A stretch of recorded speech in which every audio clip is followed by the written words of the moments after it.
missed it. It is so great making another video about taking care of fruit trees. I know. Thank you so much for helping me today. Hey, well, today I want to talk about apples in particular. So what do I do in the spring? First of all, thin the fruit.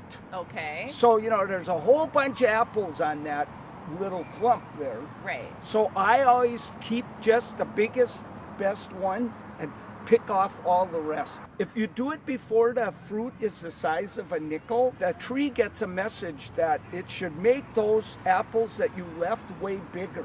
Ah, okay. So you'll get the same amount of weight of fruit in a lot less apples. They're way, way better.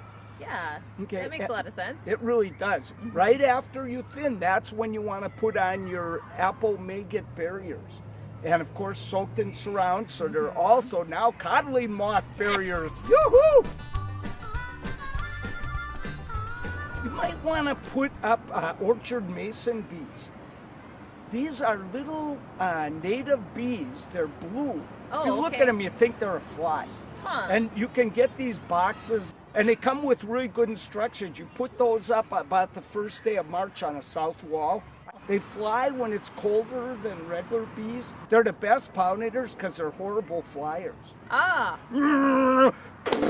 We blasted, they're covered with pollen. They're like, hit the next one.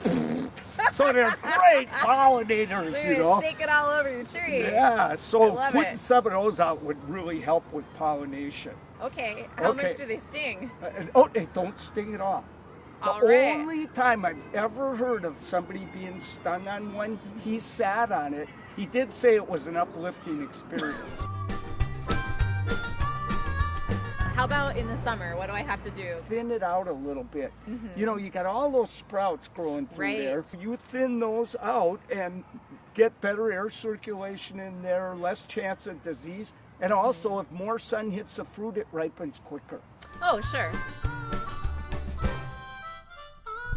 Now, there's one other thing in summer that people often forget, and that is watering the tree. Yeah, how much should you be watering? I recommend doing it at least once every 2 weeks, Okay. and you put a soaker around the tree. So you start right at the trunk, Yeah. and then you go in concentric circles and just keep going out till you get about to the drip line. Oh, So a okay. 25-foot soaker works great. Sounds good. And I usually will run that for about 4 hours. Oh, okay. Wait an hour after you watered. Dig a hole in the ground near the fruit tree where you're not going to get through too many roots or anything. Yeah. And see how far the water penetrates. It should penetrate at least a foot, maybe a foot and a half deep. Okay. See, if you don't do that, especially when the fruit's really sizing up, you don't get quality fruit. Right, because Just it won't needs get- that water to It grow. needs that water, yeah. Sure.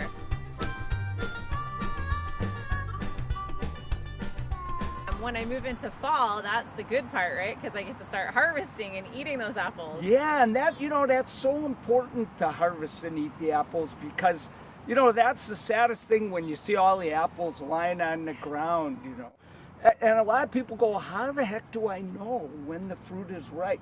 You could cut this in half, and if the seeds are black, that's a sign it's ripe.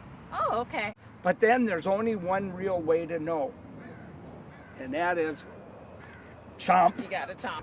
Cheers. Cheers. Mm-mm.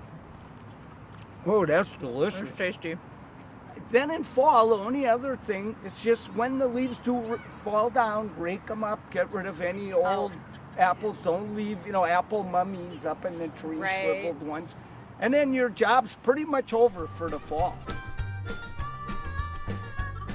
And then once we get into winter, is that when we start to do the pruning that you taught me last time? Yeah, that's the pruning where you control for height, really thin it out. You could take 30% off the tree, Wow. causing no harm at all. In fact, doing a lot of good.